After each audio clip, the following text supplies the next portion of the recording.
वसई विरार परिसरातील बांधकाम घोटाळ्याच्या तपासात ईडी म्हणजेच एन्फोर्समेंट डायरेक्टोरेटकडून मोठी कारवाई करण्यात आली आहे.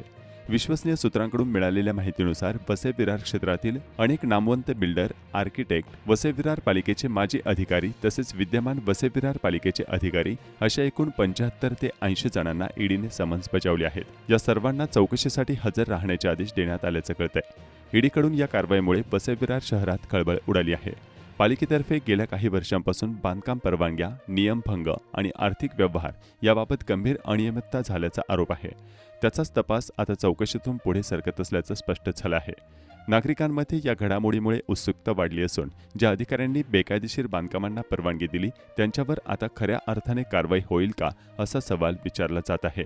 या आठवड्याच्या शेवटी होणाऱ्या ईडीच्या चौकशीतून अनेक धक्कादायक खुलासे होण्याची शक्यता वर्तवली जात आहे.